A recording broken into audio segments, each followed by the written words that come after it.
बहुत बहुत स्वागत आपका कथा के इस क्रम में। और इस क्रम में सबसे अधिक महत्वपूर्ण वे 4 धाम हैं जहां की यात्रा संपन्न करके व्यक्ति मोक्ष का अधिकारी हो जाता है। ये 4 धाम हमारी आस्था के युगों युगों से प्रतीक हैं। बद्रीनाथ सतयुग के प्रतीक हैं तो रामेश्वरम त्रेता युग के साक्षी रहे हैं। द्वारिका वह पुण्य भूमि है जिसे द्वापर के उस अखिलेश्वर को समर्पित माना जाता है और जगन्नाथ धाम हमारे कलयुग में इस धर्म का प्रतिनिधि है। धर्म के 2 पुत्र हुए, एक नर और एक नारायण। दोनों बेहद सात्विक, बेहद अच्छी प्रवृत्ति के।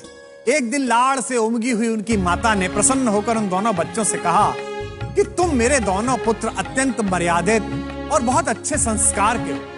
मेरा मन है, मेरी इच्छा है कि इसके मां के मातृत्व के अतिरिक्त भी मैं तुम्हें कोई वरदान दूं। दोनों बच्चों ने एक ही वरदान मांगा। दोनों ने हाथ जोड़कर मां से कहा, धर्म के प्रति, पिता के प्रति हमारी गहरी रुचि से आप मोहित हैं ही।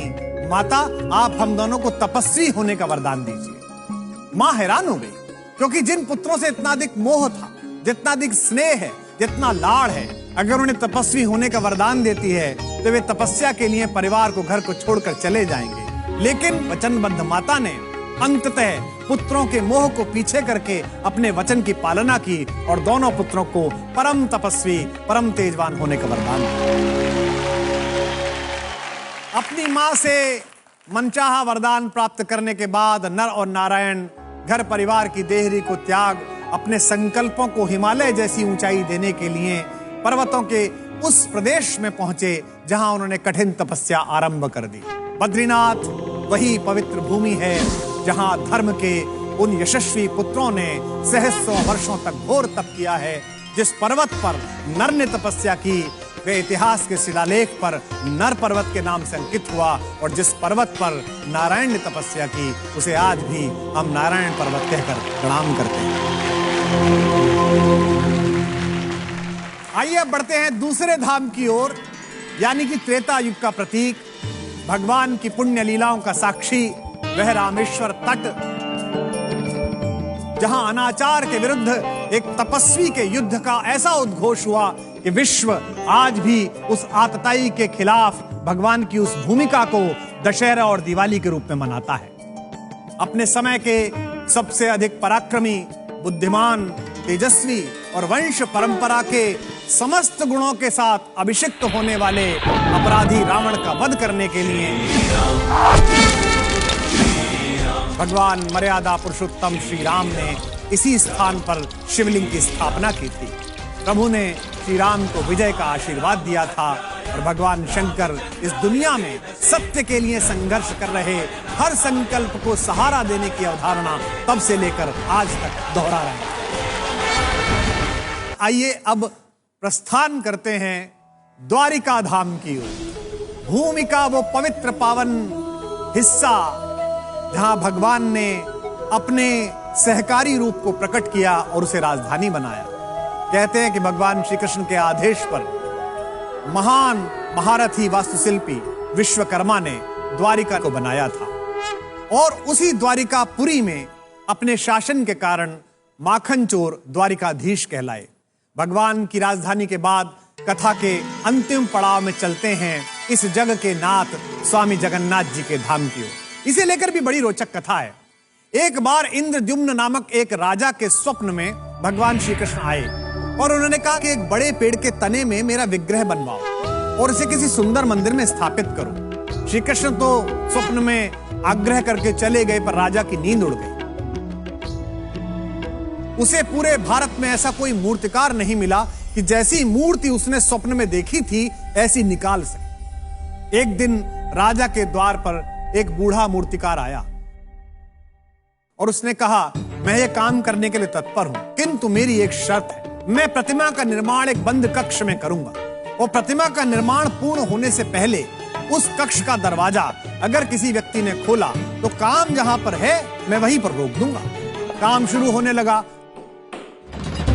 अंदर से ठक ठक की, कुदाल की, खुरेचने की, रंदे की, घिसने की आवाज आती थी। अचानक बहुत समय के काम के बाद आवाजें बंद हो गई। ठंड का समय था। राजा को उत्सुकता हुई कि आवाज क्यों बंद हो गई। कहीं बूढ़े मूर्तिकार का स्वास्थ्य खराब ना हो गया हो। कुछ समय प्रतीक्षा करके राजा ने कमरे का दरवाजा खुलवा दिया। राजा जैसे ही अंदर पहुंचे तो अजीब चमत्कार था। मूर्तिकार गायब था और मूर्तियों के अधूरे बने हुए टुकड़े पड़े हुए थे। वह मूर्तिकार कोई और नहीं, स्वयं कला के सर्जना के देवता भगवान विश्वकर्मा थे। उस कमरे में 3 बड़ी मनहर मूर्ति, जिनमें थोड़ा सा काम बचा हुआ था। राजा ने उस प्रतिमा को उसी कमी के साथ उसी स्थिति में स्वीकार किया और मंदिर में स्थापित किया। तब से भगवान श्री जगन्नाथ अपने बड़े भाई बलदाऊ बलराम और अपनी लाडली बहन सुभद्रा जी के साथ वहां विराजमान हैं और लाखों लाख भक्त वहां आकर भगवान के परिवार का आशीर्वाद लेते हैं। भारतीय संस्कृति में आस्था के इन पूज्य 4 केंद्रों की कथा हमें बहुत कुछ सीख देती है। जैसे पहली कथा बद्रीनाथ नर और नारायण के सम्मिलित पुरुषार्थ के बारे में बताती है। धर्म की कीर्ति केवल नारायण के सहारे संभव नहीं है। जब तक नर उद्यम नहीं करेगा, नारायण भी कृपा नहीं करेगा। इस सृष्टि के समस्त शुभ संकल्प नारायण और नर के संयुक्त प्रयास से ही संभव है। इसका दूसरा उदाहरण, कथा के दूसरे भाग का सार क्या है।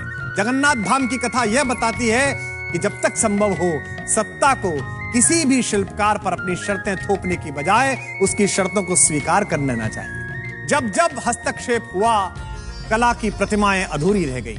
इसलिए हर सुंदर निर्माण की आशा रखने वाले राजाओं के लिए, हर बेहतर रचना की उम्मीद करने वाले समाज के लिए यह अनिवार्य है कि वे कला के साधकों पर अपनी शर्तें थोपने के बजाय पूरे सम्मान के साथ उन्हें उन्मुक्त वातावरण दे, ताकि उनकी कलाएं भी भगवान की तरह पूरे विश्व में आदर पाएं और युग युगांतर तक बची रहें। धामों के साथ परिचित होने पर एक और आवश्यक संदेश समझ में आता है। ऐसी मान्यता है कि सतयुग में धर्म के 4 पैर थे, त्रेता में 3 पैर हो गए, द्वापर में 2 बचे, यानी कि धर्म की संकल्पना क्रमशः डगमगाती गई। धर्म के प्रति लोगों में रुचि कम होती गई। कलयुग में तो धर्म केवल एक पांव पर टिका है, किंतु अगर ये पांव भी मजबूत है, ये पांव भी अगर भक्ति का है, तो फिर तुलसी बाबा का कहा सिद्ध हो जाता है, कलयुग केवल नाम आधार। आप नाम लीजिए और आपका काम होता है।